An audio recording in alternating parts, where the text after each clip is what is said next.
ಶಿರಾ ತಾಲೂಕಿನ ತಾವರೆಕೆರೆ ಗ್ರಾಮದಲ್ಲಿ ಕಂದಾಯ ಇಲಾಖೆ ಶುಕ್ರವಾರ ಆಯೋಜಿಸಿದ್ದ ಪಿಂಚಣಿ ಅದಾಲತ್ ಕಾರ್ಯಕ್ರಮವನ್ನ ಉದ್ಘಾಟಿಸಲಾಯಿತು. ಗೌಡಗೆರೆ ಹೋಬಳಿ ನಾಡ ಕಚೇರಿ ಉಪ ತಹಶೀಲ್ದಾರ್ ಜಿಸಿ ಯಶೋದಮ್ಮ, ತಾವರೆಕೆರೆ ಗ್ರಾಮ ಪಂಚಾಯಿತಿ ಅಧ್ಯಕ್ಷೆ ಕವಿತಾ ನೀಲಪ್ಪ, ಗ್ರಾಮ ಪಂಚಾಯಿತಿ ಮಾಜಿ ಅಧ್ಯಕ್ಷೆ ಪುಟ್ಟಮ್ಮ, ಗ್ರಾಮ ಪಂಚಾಯಿತಿ ಸದಸ್ಯರಾದ ಸತ್ಯಭಾಮ, ಶಿವಕುಮಾರ್ ನಾಯಕ್, ರಾಜು, ಕಾರ್ಯದರ್ಶಿ ಸೌಹಾರ್ದ ಗ್ರಾಮ ಆಡಳಿತಾಧಿಕಾರಿ ಗೋಪಾಲ್ ಭಜಂತ್ರಿ, ಚೇತನ್ ಕುಮಾರ್ ಸೇರಿದಂತೆ ಹಲವರು ಉಪಸ್ಥಿತರಿದ್ದರು.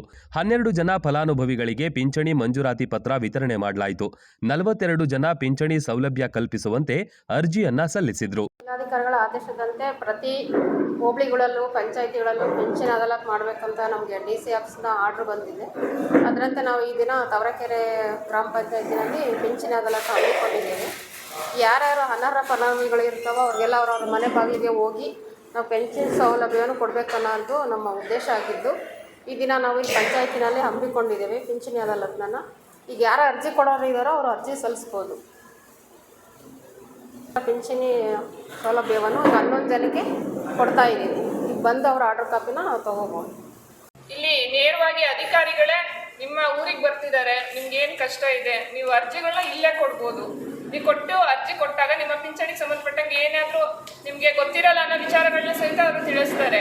ನಂತರದಲ್ಲಿ ನೀವು ಅರ್ಜಿ ಕೊಟ್ಟು ಅದಕ್ಕೆ ಸಂಬಂಧಪಟ್ಟ ಡಾಕ್ಯುಮೆಂಟನ್ನು ಕೊಟ್ಟರೆ ಅವರು ನಿಮಗೆ ಪಿಂಚಣಿ ಬರೋ ಥರ ಮಾಡ್ತಾರೆ. ಈಗ 60 ವರ್ಷದವ್ರಿಗೆ ಬೇರೆ ಪಿಂಚಣಿ ಇರುತ್ತೆ, 65 ವರ್ಷ ಮೇಲ್ಪಟ್ಟವ್ರಿಗೆ ಬೇರೆ ಪಿಂಚಣಿ ವ್ಯವಸ್ಥೆ ಇರುತ್ತೆ. ಈಗ 60 64 65 ಬಂದಿರ್ತೀರಾ, 65 ಬಂದರೂ 60 ವರ್ಷದ ಪೆನ್ಷನ್ ತರ್ತಾ ಇರ್ತೀರಾ ಅಲ್ಲೂರ. ನೆಕ್ಸ್ಟ್ ಯಾವ ಥರ ಬದಲಾವಣೆ ಮಾಡ್ಕೋಬೇಕಂತ ನಿಮಗೆ ಗೊತ್ತಿರಲ್ಲ. ಅಂಥ ಸಂದರ್ಭದಲ್ಲಿ ನೀವು ಇಲ್ಲಿಗೆ ಬಂದ್ಬಿಟ್ಟು ಕೇಳಿದ್ರೆ ಅವ್ರು ಮಾಹಿತಿ ಕೊಡ್ತಾರೆ ನಿಮಗೆ ನೀಟಾಗಿ. ಅವಾಗ ಬದಲಾವಣೆ ಮಾಡಿಸ್ಕೊಳ್ಳೋದು ಆರಾಮಾಗುತ್ತೆ. ಸೊ ಹಾಗಂತ ಹೇಳ್ಬಿಟ್ಟು ನಿಮ್ಗೊಂದು ಒಳ್ಳೆ ಆಪರ್ಚುನಿಟಿ ನಿಮ್ಮ ಮನೆ ಬಾಗಿಲಿಗೆ ಬಂದಿದೆ. ಸೊ ಅದು ಸದುಪಯೋಗ ಎಲ್ಲರೂ ಪಡ್ಕೊಳ್ಳಿ. ಮತ್ತು ಈ ಹಿಂದೆ ಕೆಲವರು ಅರ್ಜಿ ಸಲ್ಲಿಸ್ಬಿಟ್ಟು ಪಿಂಚಣಿಯನ್ನು ಪಡೆಯೋದಕ್ಕೆ ಅವರಿಗೆ ಒಂದು ಮಂಜೂರಾತಿ ಆದೇಶ ಪತ್ರ ಬಂದಿದ್ದಾವೆ. ನಾನು ಅವರ ಹೆಸರನ್ನ ಹೇಳ್ತಾ ಹೋಗ್ತೀನಿ. ನೀವು ಬಂದ್ಬಿಟ್ಟು ಇಲ್ಲಿ ಗಣ್ಯರಿಂದ ಆ ಮಂಜೂರಾತಿ ಪತ್ರವನ್ನು ಪಡ್ಕೋಬೇಕಂತ ಕೇಳ್ಕೊತೀನಿ. 1500 ರೂಪಾಯಿ ಬರುತ್ತೆ. ಆದರೆ ಕೆಲವರು ತಪ್ಪು ಕಲ್ಪನೆನ ತಿಳ್ಕೊಂಡಿದ್ದೀರಾ. ಏನಂದರೆ 60 ವರ್ಷ ಆದವ್ರಿಗೆ 1200 ರೂಪಾಯಿ ಬರುತ್ತೆ, ಬಟ್ ಇವ್ರು ಯಾಕೆ 65 ವರ್ಷ ಆದವ್ರಿಗೆ 1200 ರೂಪಾಯಿ ಕೊಡ್ತಿದ್ದಾರೆ, ನಮಗೆ ಕೊಡ್ತಿಲ್ಲ ಅಂತ ಹೇಳ್ಬಿಟ್ಟು ತಪ್ಪು ಕಲ್ಪನೆ ಮಾಡ್ಕೊಂಡು ನನ್ನ ಹತ್ರ ಕೇಳಿದ್ದಾರೆ. ಬಟ್ ನಾನು ಅವರಿಗೆ ಕ್ಲಾರಿಟಿಯಾಗಿ ನಾನು ಕೊಟ್ಟಿದ್ದೀನಿ. ಪಿಂಚಣಿ ಅದಾಲತ್ ಕಾರ್ಯಕ್ರಮ ಮಾಡ್ತಿರೋದೇ ವಯಸ್ಸೋದವ್ರಿಗೆ ಅಂತ ಹೇಳ್ಬಿಟ್ಟು.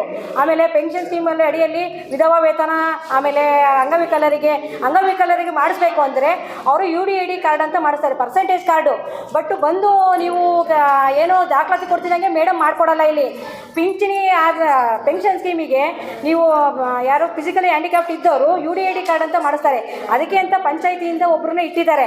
ಅವನು ಬಂದು ಕಾಂಟ್ಯಾಕ್ಟ್ ಮಾಡಿ ನೀವು ಪರ್ಸೆಂಟೇಜನ್ನು ಹಾಕಿಸ್ಕೊಂಬರ್ಬೇಕು. ಡಾಕ್ಟರ್ ಕಡೆಯಿಂದ ಪರ್ಸೆಂಟೇಜ್ ಹಾಕಿಸ್ಕೊಂಬಂದು ದಾಖಲಾತಿ ಕೊಟ್ಟಾದಮೇಲೆ ಅವರು ಪೆನ್ಷನನ್ನು ಪಾಸ್ ಮಾಡ್ತಾರೆ.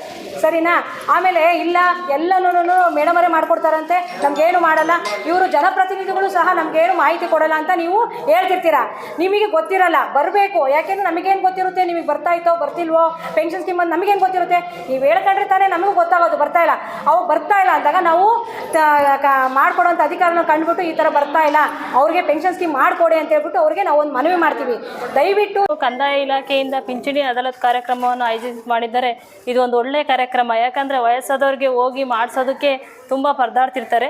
ಹಂಗಾಗಿ ಪಂಚಾಯಿತಿ ಮಟ್ಟದಲ್ಲಿ ಬಂದು ಅವ್ರು ಇರೋ ಹತ್ರ ಬಂದು ಅರ್ಹ ಫಲಾನುಭವಿಗಳಿಗೆ ಈ ಥರ ಅವರೇ ಅರ್ಜಿಗಳನ್ನ ತಗೊಂಡು ಮಾಡಿಕೊಡೋದ್ರಿಂದ ತುಂಬ ಅನುಕೂಲ ಆಗುತ್ತೆ ಅಂತ ಈ ಮೂಲಕ ಹೇಳ್ತೀನಿ.